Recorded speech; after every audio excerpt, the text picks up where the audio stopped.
This is the Local Real Estate Developer Podcast, where we share the stories of locals across the country who took that empty lot or that old building and turned it into something awesome that their community needs. I'm Kristi Kandel, and I've been a real estate developer my entire career. My co-host Raphael is a commercial broker, and together we're sharing the stories of locals making a huge impact on their communities. And what we've learned is you don't need millions in the bank or decades of experience to get started. You just need the confidence, tools, and the right people around you. This podcast is your chance to gain the confidence to get in the game, because real estate development isn't just for the insiders anymore. It's for people like you too.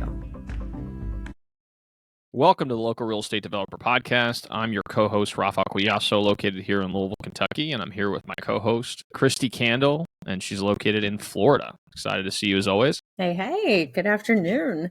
I'm Kristi Kandel. I am a real estate developer, investor, and I teach locals how to become developers in their own community. And today we have a guest on that when I heard her story, I was like, this sounds very similar to mine and my path. And then what you've gotten into after the start has been incredible. So today I just want to welcome Meg Epstein to the show.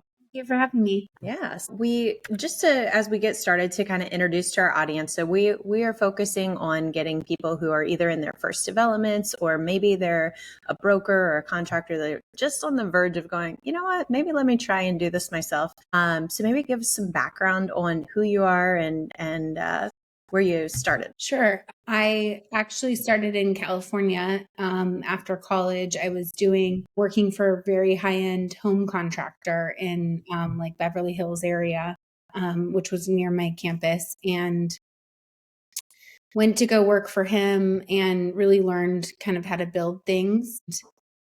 When I moved to Nashville, there wasn't any high-end homes here that were kind of the scale I was doing. So then I went out my own and branched into more commercial development. And so I've done apartments, condos, and industrial in Nashville. We've done a couple, about 350 million now, mostly with institutional type investors. Right on. And are you from California? Is that how you got into that, or how did that start? Yeah, I'm from California. But I moved to Nashville. I followed my husband here. It seems like with Nashville, particularly, it's been like a 10 or 15 year evolution, because the people that I talked to here in Louisville about what Nashville was back in like the late 90s, it was a completely different place. And so now you're talking about one of the major growth metros in the country. So it's pretty exciting to be able to be in a market like that where there's cranes literally everywhere. I remember reading an article about how at one point during COVID that like 60% of like the big massive cranes that, there's only a certain amount of those pieces of equipment in the country, like a good percentage of those were in Nashville at one time. So it's pretty cool. So just out of curiosity, one of the things we like to kind of highlight is the first projects that people take on when they decide to get into real estate development. You kind of described your experiences in Beverly Hills and having some experience being kind of in a company that was doing some really high-end development, and obviously moving to Nashville and deciding to want to jump in yourself. What were some of the first projects you took on? And, I know maybe you started maybe on the residential side, but then got eventually into the commercial side. So maybe we can talk about that transition as well.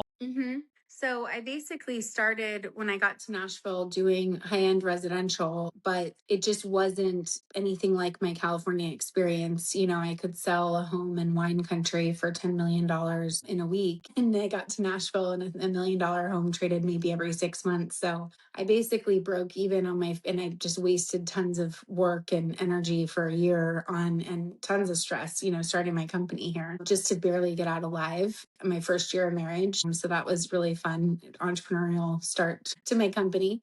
And then I basically decided, okay, well, I got to figure out commercial then, because this residential, space is not really here. And I just saw a for sale by owner sign that was a riverfront lot that was about 10 blocks from Broadway, which is basically like our Vegas strip in Nashville. Locals didn't see the appeal because they were like, why would you want to be on the water? And I'm like, why wouldn't you want to be on the water? Like, I kind of have this outsider's perspective, and basically just partnered with another developer who was an older gentleman that had designed a project. I basically, kind of figured out the finance side of it, but then we got very stalled over the course of a year or so. And he basically let me take it over because I was very worried about the money we had invested. And I didn't know anything about development, but I was like, I realized that the bank wouldn't give us any debt for for how we had designed the project. It was just going to be too expensive. It was too inefficient. It was like 25 units in a concrete structure, which isn't great. So we ended up pushing up the amount of units and doing a wood frame structure. So I had to redesign the whole thing and scrap all the plans and everything. But it really took me kind of rolling up my sleeves to figure it out. Otherwise, money that I had raised from people was going to be lost. So it was sort of out of necessity that I became a developer. I never really intended to be an actual developer. Yeah.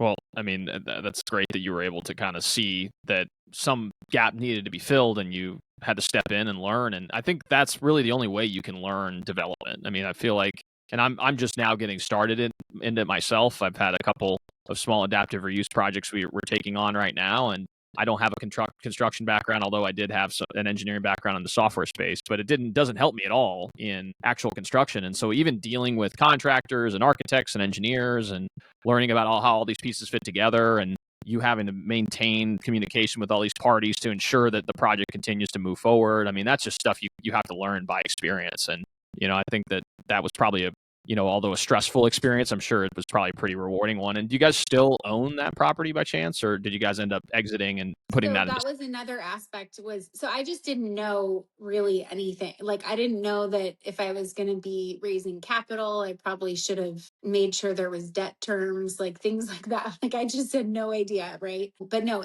the second thing was that it was a condo project, which is probably the hardest thing you can develop. So that's how I started. And that's why when I do industrial and everything else, I think it's like the easiest thing ever, because I started with this like riverfront, really difficult condo parcel that ended up being super successful. But it took so much to get it there, and so much time and extra hurdles, like jumping through 1,000 hurdles to get it across the line. So unfortunately, no, I wish I would have kept a unit or two because they trade a lot higher than what I sold them for. But that's kind of everything in Nashville. Yeah. Well, and two, you were describing condos. I mean, obviously condos on the West Coast are huge. I know here in Louisville, condos aren't really a big thing. So I don't know if in Nashville that was the case back when you were taking on that project, but I remember I had a friend of mine out here that was looking to do a condo development, and we were just doing the math and trying to figure it out. We're just like, man, it's just the affordability piece is just you can get a house for something, for a condo price for a brand new condo build. And so a lot of times it just doesn't make sense in our market.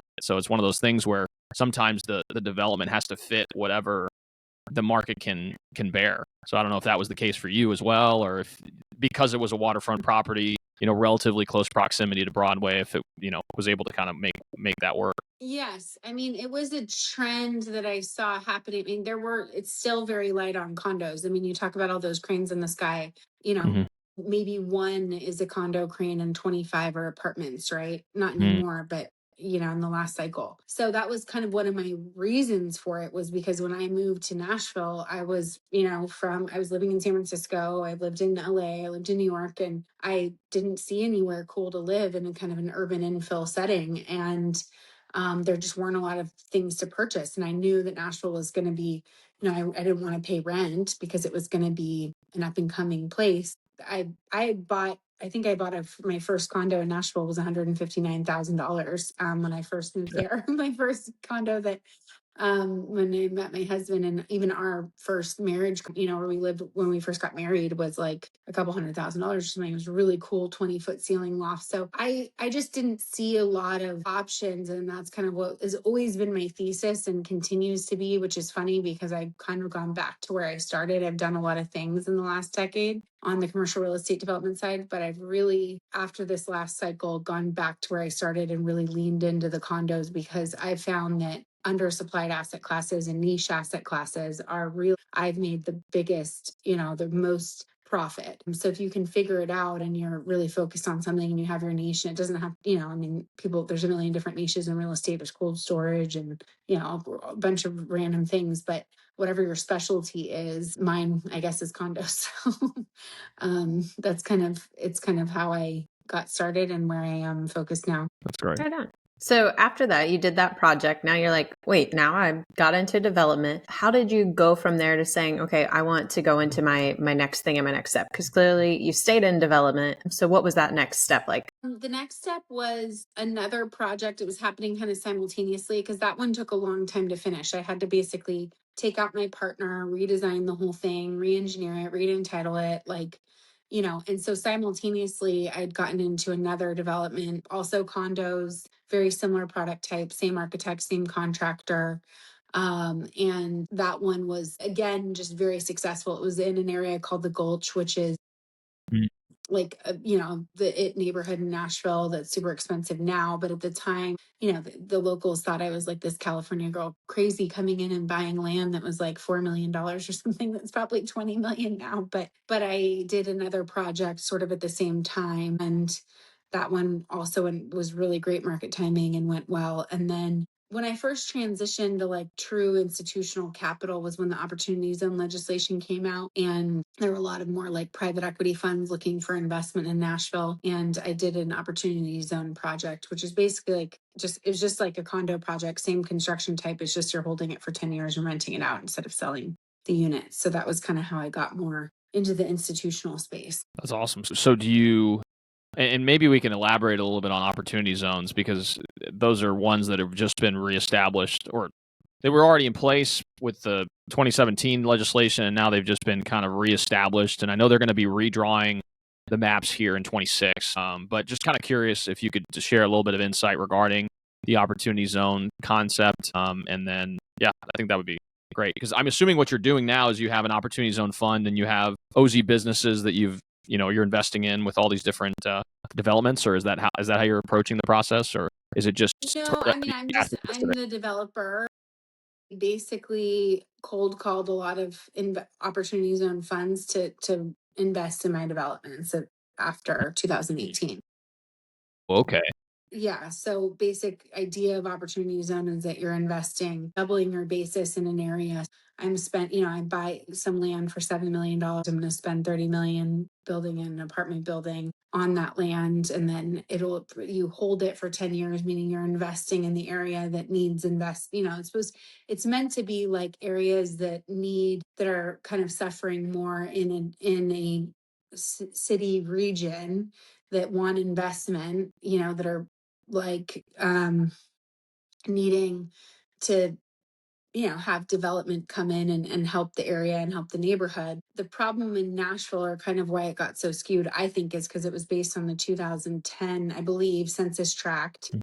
And by the time that it came out in 18, we're talking about locations that are like the hottest areas in Nashville, because all the cool hip neighborhoods were like old industrial neighborhoods or whatever, and these were the places where everybody wants to have a old factory turned into an antique shop or something. And so it just kind of very quickly, the opportunity zones in Nashville happen to be placed in like a lot of the urban core. So it's very advantageous. There's one right by my office. I bought my office in an opportunity zone. Hermes just opened up down the street. Soho House is open. It's just not really, it's not really the purpose of it, but for Nashville, it definitely, I'm sure, spurred a lot of, investment. Like Heinz did a big project in opportunity zones, and it just, it's a nice bipartisan business approach to getting development to occur, which obviously helps the local community and provides jobs and, those type of things. Definitely. Yeah, and to your point regarding the OZ areas, it's similar here in Louisville. I mean, there's parts of town that were designated as OZ tracts that are the hot spots to invest. So you have these large developers coming in and obviously doing hospitality developments, residential projects, mixed-use commercial developments, and ultimately it has the intended effect of investment. But I think with this new legislation in particular, I think they're going to be redrawing some of the lines based on more up-to-date data, and they're going to focus in on more, not necessarily rural areas, but areas that are just a little bit less populated. Mm-hmm. It'd be interesting to see how the impact of that legislation when it comes to investment in those areas. Mm-hmm. Yeah. So, you talked about a few things there that I'd love to unpack a little bit more. So you were taking on two projects at once. I guess that's a question I have, and this is something that, because we're always constantly getting into stuff. Like, how do you manage keeping a lot of these plates in the air, and then also making sure you can build the right partnerships to ensure success on these projects? Because I'm assuming, not every project is going to be the same as another. Mm-hmm. Well, it was just me in the beginning. I mean, for the first couple of years, I just worked a lot. I mean, I'm an entrepreneur. My husband's an entrepreneur. We both worked like 80-hour weeks for the first 8 years or 8 years. I mean, it's just, I worked a lot. I really liked my work, but I couldn't really afford to pay. I didn't really take like, I mean, maybe I had a bit of a developer fee, but it was just sort of like a break, my fees relative to my costs were relatively break even, to be honest, until many years later. I think it's, and I bootstrapped it, didn't take on any debt or investors at my company level or anything. The way I was able to do, I mean, most of the biggest question I get is, you didn't have any money, you didn't have any connections. How did you get $20 million, $30 million projects out of the ground? That's usually the big conundrum. And really how I did that was, I cold called equity. First of all, I had no idea that most people need to put in 10% of of the equity check, right? So if you're doing, now I do $100 million project, I'm going to take on 60 million in bank debt.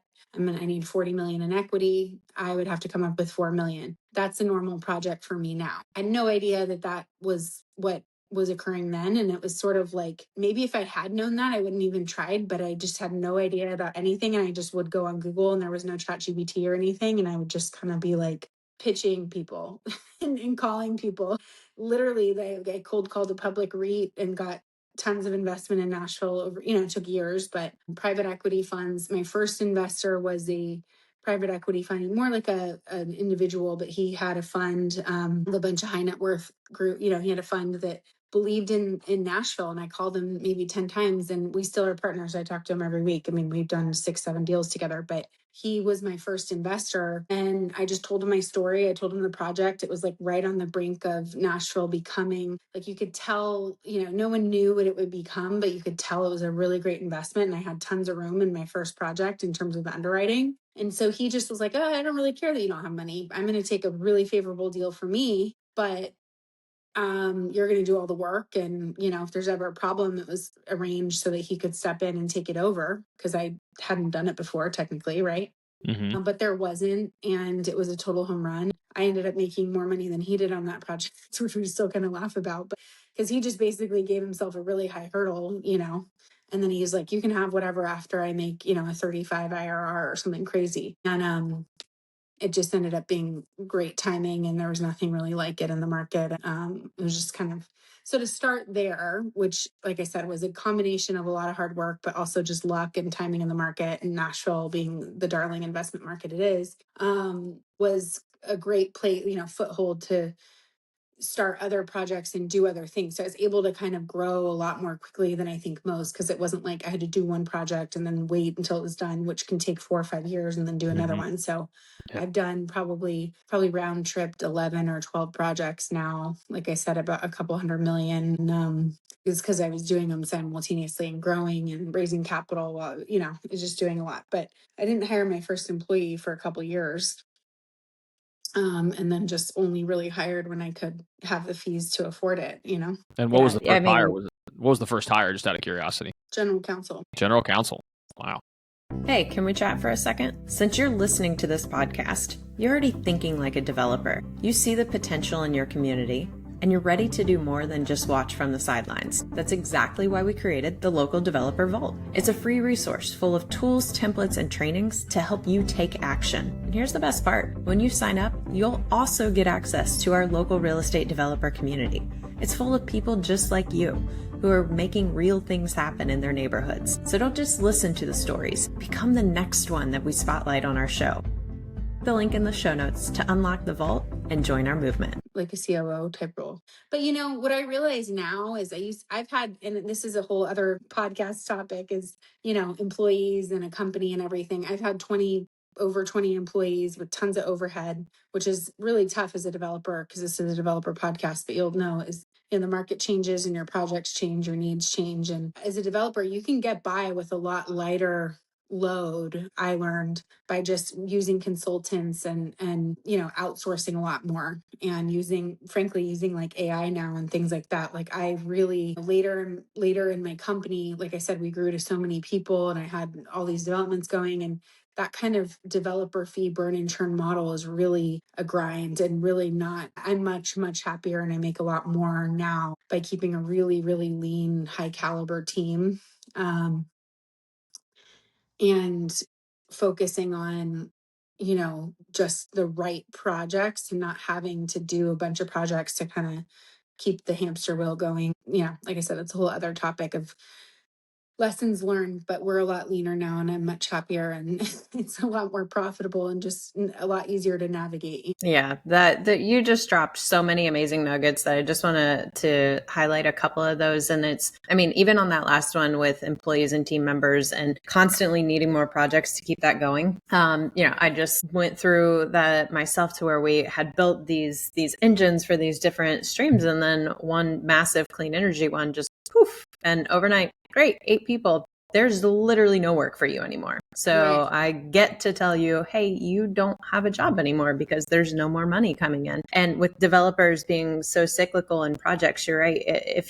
And I think if we were to get lost chasing after so many deals to keep that engine going and focusing on that fee, we're probably not doing deals that are in the best interest of our investors. Exactly. Also a huge fan of keeping a lean machine. There are consultants that are in the field for a reason. And you can lean on your architects or your engineers or whomever that point person in the market is who understands the city and how to navigate. And you can pay them more to be a project manager. And be part of your team for that project on a per project basis, or other consultants. So that definitely is huge. And then as far as the 60 to 80 hour weeks at the start, 100%, because their development, like you said, it takes 3 to 5 years to go full cycle on a project. As a developer, you might get a little bit of that fee, but you really get paid on the end when you either exit or you refinance, and then that's where the money comes in. So you have to be able to make that go. So having that lean machine also fully agree with you on that part. From an organization standpoint of how you just kept everything, I know notoriously in our industry, it's emails and spreadsheets for tracking. Did you come up with your own system of ways of how you managed your deals, your investors, consultants, and all of that? Yeah, we do have Asana is where we really track each project and we can walk through, Monday morning, we go through every project. We have a template that we've built over the last 10 years of now we know that these 1,000 things have to happen from the time you identify a site to the time that you sell it, right? And it takes like 5 years. So they're all listed in Asana. And we just load that template when a new project starts and work through it over the course of years. And every Monday morning, we go through every project and make sure that all the things are happening that need to be happening. And beyond that, everybody I have now is extremely self-starting and knows their job. And so beyond that Monday morning meeting, like I'm not really micromanaging, or you can easily see, once a project, it's heavily me and my finance guy until it breaks ground, and then it's heavily, it's basically up to the GC and my chief development officer to get it on time and budget, which is really easy to navigate every single month when they turn in the draw request. Is the budget changed? Is the schedule changed? And so once you have systems in place, it's a lot more streamlined. And yeah, we're using AI for underwriting research, building our pipeline. We're using it for some legal aspects and organization, but very organized, very paperless. I don't really need to be in the office anymore. That sort of thing. Yeah, I totally agree. We use Rike. It's just like Asana, and same thing as you. Like each project has all these projects and sub projects. It's like boom, you take it through. It doesn't matter who's working on it, and you got it. And then the last thing I wanted to go back and highlight is the fact that you just started cold calling people. You're like, I got to raise capital. I got to find those connections. I'm just going to start reaching out and start talking to people. And so many times before people want to get started and want to become a developer, they're like, I got to know it all. I got to have these connections. I got to do that. Jump in sometimes. Sometimes just jump in and don't stop until you get to the point that you were able to move a deal forward, and just be persistent and just figure it out as you go, because nobody has all the answers. That I think that's probably the only way. It really is the only way to be a true developer. And it's a sort of this career that is, it's not like you got a degree in it or something. And like you said, there's probably no books out there. I don't remember looking, maybe there are now, but people are probably, yeah, it's like, so it's kind of one of these careers that's what it takes. And it really takes pushing through. And, if I talk about what made me successful, perseverance is always at the top. And there's certainly things I wish I had known, like things I would have changed, but I still think if I had known everything about development, I probably would have been too scared to call those people, be like, hey, I have no track record and I have no money and I have no idea what I'm doing. I just got to Nashville, but I think this is a great deal. It just happened to work out, I think, because I just didn't know that it was going to be so hard. Well, but now it's a lot easier. Well, I think too, it's that personality trait you have, which is a self-starter, and you're driven, and you just. I think what's I found in my life thus far is that people that are similar in that way, where they're self-starters or entrepreneurial, they've had a certain level of success in their career. If they see someone who's taken initiative that comes to them and they say, "Hey, this is the opportunity," and maybe they provide feedback, and then you go back and modify what needs to be modified, and you come back and say, hey, this is what I was able to do as a result, blah, blah, blah. So over time, you start this iterative cycle where they say, I mean, even if you don't have the experience, even if you don't have, everything that you would think you would need to get something done, the mere fact that you are persistent and you're making modifications over time, I think a lot of times people see some of themselves in that type of person, and then ultimately it leads to the next step. And all you have as an entrepreneur is, what's the next opportunity? Let me find the next step I need to get to where I need to go. And that path's going to change over time, but you have to find ways to be, you have to find ways to just advance a little bit more every single day. And I think that's kind of comes out in your story, Right. And it gets easier and easier. When I first made my deal with my first investor, it was like, he's like, I'm going to make this and then you can have this, everything after. It was like, I just didn't even. Now I have these complicated GPLP waterfalls that, are super like I have to have an MBA do for me on the spreadsheet or whatever. In the beginning, I just had it was just sort of like, you get more sophisticated every time and you do larger and larger projects. And now my projects are in the $100 million range and we're, so it's kind of funny, like you said, but you have to start somewhere. Mm-hmm. Yeah, and you just hit the nail on the head. I was telling someone about what I do now, and they're just like, they're like, whoa, that's so much. I'm like, I didn't start there. You start with baby steps, and then you build on top of that, and you go, okay, let's add this layer of complexity and this one and this one. And that's why we have mentors. That's why we have advisors. And if we're not graduating and growing to those levels, then we did stop growing and we stopped pushing forward. So yeah, I started flipping houses, Mm-hmm. Right.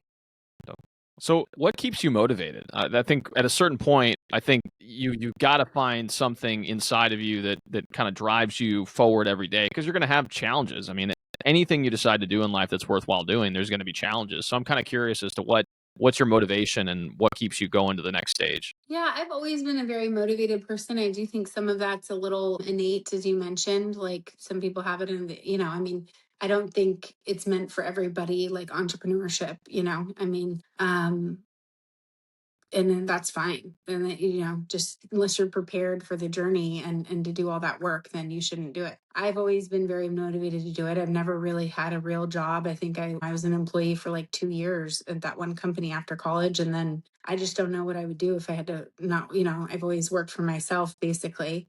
And so I think in the beginning, obviously, there was financial motivation. I wanted to be at a certain point in my life. That very quickly ends once you become successful. I noticed that very early on. And I had the privilege of working with all these miserable rich people when I was in LA, and saw that fame and fortune really made people horrible, like horrible, horrible people, the worst. I was in their family, I was in their family dynamic in their homes for years, and 100% of them were all horrible. And so I could see early on, okay, money isn't what really does it, right? I think a certain amount of money does when you get to a point, but it's a bit of a bell curve if you don't find a higher purpose. And for me, Nashville's a volunteer state. It's much more about, I really like how unmaterialistic it is.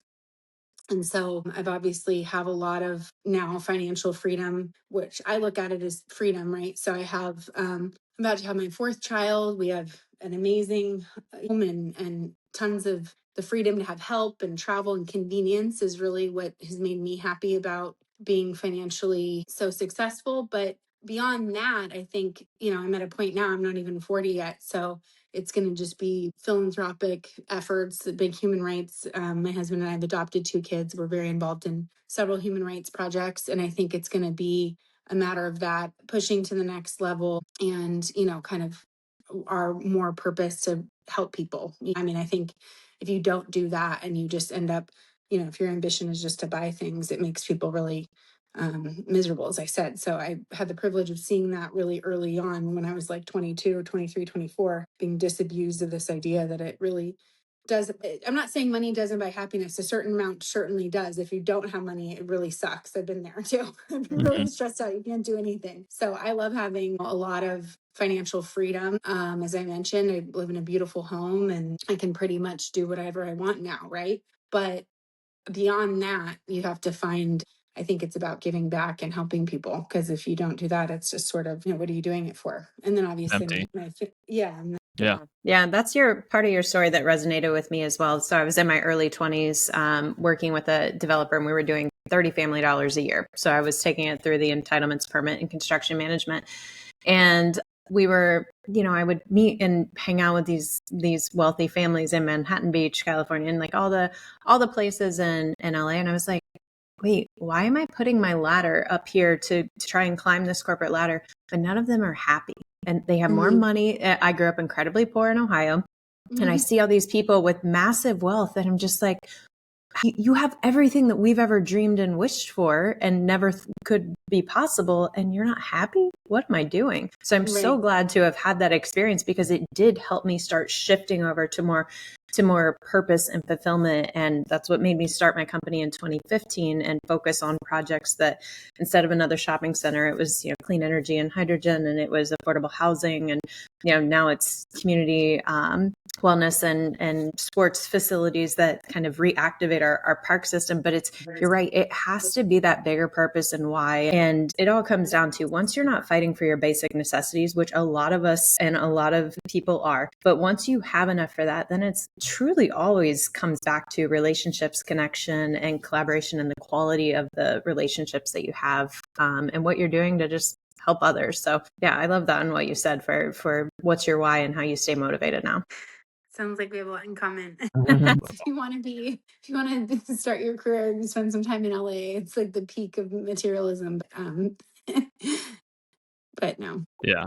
No, absolutely. And again, it just kind of reiterates to the audience, because I feel like a lot of people, when they think this industry, whether that's commercial real estate or development, and a lot of people initially look at it and say, oh, there's opportunity to make, a good amount of money. And of course there is, but that's not the reason why you stick around. That's not the reason why you continue to expand and try to take on more and more projects. And if that's the only reason you're in the industry, over time, you're not going to be fulfilled. And I think any person in their lifetime, when they're unfulfilled, it creates a hole in their soul. And so it's one of those things where you've got to constantly find ways or reasons for your why. And hopefully, we use this podcast to help activate people's why, and maybe they can manifest whatever they deem to be something that they want to take on in reality. And so that's the hope, at least with what we're doing right now. There's so many commodity type developers, especially like came to Nashville, just build the exact same product. Like I could never morally do that, right? Like my product is very distinct, or it's has a niche, and I really lean in on that. And so I'd encourage anyone listening to really find what's important to them. And I think, because like the people that were just milling out that same commoditized product are totally crushed right now this last cycle. And it's always cyclical. And you might get away with building these boxes that are so horrible that people, I can't imagine like living in, but like it is obviously a lot more fulfilling to do a project that is contributing back and that is walkable and people really love, and is contributing to the built environment and things like that. Definitely. So, what advice? I mean, obviously we've gone over a lot of advice that you would offer. I mean, that you've provided on this podcast, which we obviously greatly appreciate. But for those who are listening, and to give you some perspective on a lot of the people that are listening to the podcast, these are individuals who have aspirations to get in development, or maybe they're taking on their first or second development project, and they're just trying to find a resource that they can go to be able to gain some inspiration. And over time, our goal is to have opportunities for people to collaborate, whether that's going to a conference or whatever else. So for those individuals who are kind of earlier on in their development career, like what one piece of advice, now that you've had so much experience and done hundreds of millions of dollars in projects, what do you think is one of the pieces of advice that you'd share? Probably the most important. I would say like I still reach out to people. So yeah, it can be conferences, it can be, but I'm very organized about all of my contacts, and I still go through them every year in some sort of CRM, and constantly still reach out to people like for investors or whatever. And I keep track of, what they want and what, who the person is, and kind of keep a very organized management of my contacts, and which is not super sexy or anything, but it's what's made me, I think, successful. I mean, literally, cold called hundreds of millions of dollars in equity. So I would say that, continue to like ask people and reach out, and you'll be surprised at who you can get in front of you, and be really thoughtful about it, and don't waste their time, and don't send a super generic email that's copy and pasted like AI emails now. Like, I don't reply to those, but if I can tell someone actually listened to a podcast and, wants to, has something they want from me, that I give them the time, because they put in the effort and they're young and they want to know what's happening, or, they want something. Mhm. So I would just say, like, continue to reach out to people, continue to learn always. I took CCIM courses. I've read a million books. Like, there's a lot of past experience in listening to podcasts, consuming knowledge, and has to be part of your routine too. You can save a lot of time that way. I probably could have shaved a few years off if I if I listened to some more experience from people before. So it would kind of be that. If it was the top thing, I think it would be that.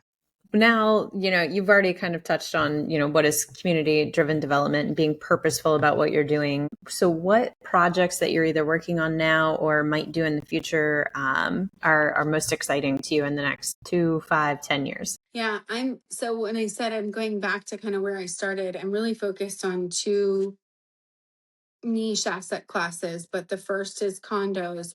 When I first started my company, I lived in San Francisco, and I Airbnb'd out. So this is 2012. I Airbnb'd out my apartment, probably illegally. I think it was illegally, because they tried to kick me out, but then I was like, try to kick me out in San Francisco. But anyways, the point is, it was just starting to be popular, and I was able to pay my rent by like literally just going out of town every weekend or whatever. My sister lived nearby, my dad lived nearby, So I'd rent out my apartment on Airbnb, and I don't think I could have started my company without that, because it basically gave me the ability. I think I basically lived off of it for 2 years or something. And so what's so funny, and I never would have imagined, if someone told me back in 2012 that I would be building an Airbnb buildings, condo empire, hundreds of millions of dollars worth. But it's funny how it works out. It's exact. And I've done a bunch, like I said, in the last decade, I've done industrial, I've done institutional apartments and everything. After the last cycle, I did a lot of analysis, and I really looked at, what am I the best at? What have we made the most at on a per project basis? Because every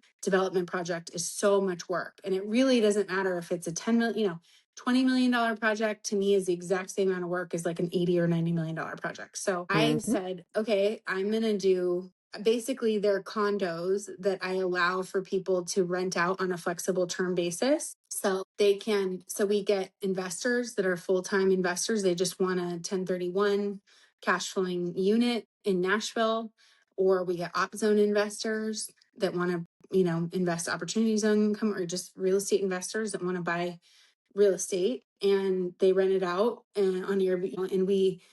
And the model has evolved over a long time, but we fully have a turnkey process, so you don't have to manage it or anything like that. And you can make a nice cash flowing return and also have a place somewhere. The other end of it is the people like me that want to spend time somewhere, want to play, want to live somewhere, and want to defray the cost of ownership. Kind of giving that financial freedom back in a more middle market price point. So we're talking like $300,000 to $1 million, not what you typically think of as condos, like you said, in California, like a Ritz-Carlton type condo. It's not a high-end condo, it's a middle market condo, but it also allows for this flexible investment model. And that's what I'm most passionate about. It's probably what I've done the best at. It's what I made the most on. And so I'm basically scaling that out into other markets now and building a pipeline. And we have our own brand and management company and all these things that have evolved after the last, 10 years. But from the very first one I did. But that's what I'm really excited about. And I think it does give people, it's kind of like a new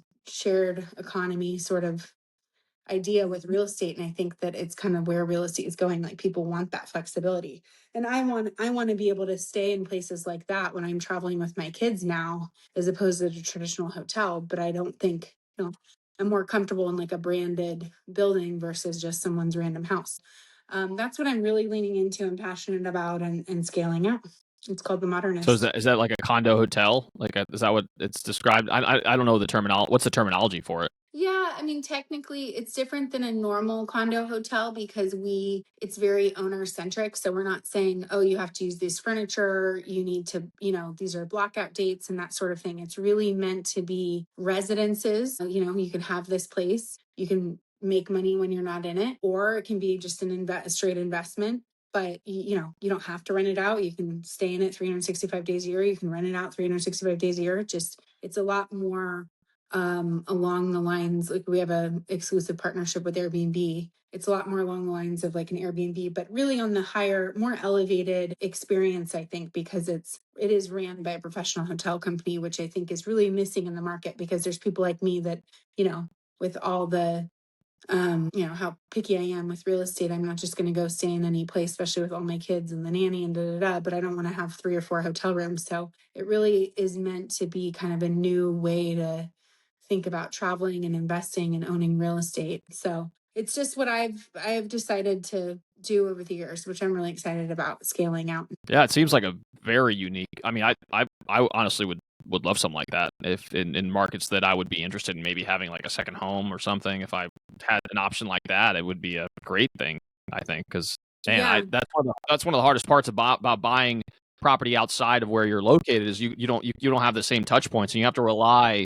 on a third party, someone to kind of handle your property, and they have hundreds of other properties they're dealing with, so they may not give your property the attention it needs. But if it's one company that handles a lot of that in-house, I mean, that seems very unique. So yes, and we're doing it and we're starting in markets like Charleston, Asheville, Tampa, Austin, like other Nashville type markets, but it is something that we can, I don't think there's any cap. It really just depends, it has to be the right condo price and everything, but it's meant to be more of like an urban product and solve a lot of those issues because I've dealt with them myself over the years. So Yeah. it's definitely I'm something into short-term rentals across the country and boutique hotels, and I completely agree with this model. I just had a friend tell me we stayed at an Airbnb in Vegas, and it was very crappy situation. And if they had known, they would have stayed in a place like what you're describing if that was an option. So, right. I love the concept. So it'd be really cool to see how that comes together and evolves across the markets. Yeah. So there's how a can lot of people?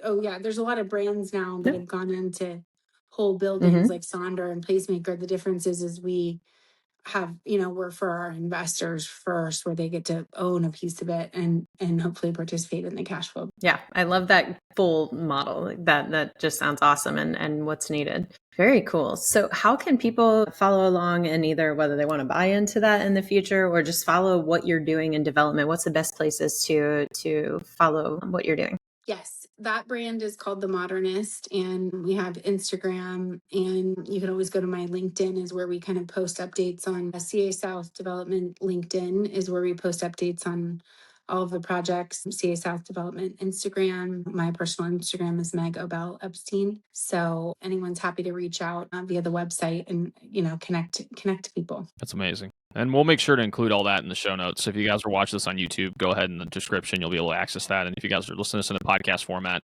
go ahead in the description. And again, it'll be available for you. Well, Meg, it was really nice to speak with you, and I'm really looking forward to keeping in touch. It seems like you're doing some really cool projects, and the fact that that project that you guys are actively working on, the Modernist, that seems really, really cool concept, and I'm interested to see how you all continue to expand in different markets around the country. So I really, really do appreciate your time. It was very, very insightful. No, I very much appreciate it. See, that could have been one of my lessons, just, stay focused, because I probably would have been a lot farther along with it by now if I just kept with it 10 years ago. That's another that's another lesson learned. I really Well, appreciate the time, guys. yeah, and I think that's just part of I think part of development is the desire to express creativity. So I think that I'm sure the reasoning for you deciding to take on these different projects was to kind of flex that muscle of yours, and obviously they've had success. So regardless of whether you could have stuck to doing one thing over a long period of time, but I'm sure that it wouldn't have been as fun. So yeah, yeah. Well, Meg, really appreciate your time. Thanks again so much for stopping Thank by you. and being with the podcast. If you guys are watching this on YouTube, please like and subscribe. It makes a huge impact on our ability to reach a broader audience, and we greatly appreciate the support. Along with that, if you guys are watching this in a podcast format, whether that's Apple Podcasts or Spotify, please leave a 5-star review. It does make a huge impact in our ability to reach more and more people who are interested in getting into development, and we obviously greatly appreciate the support. So thanks again so much for tuning in, and we'll see you all next time.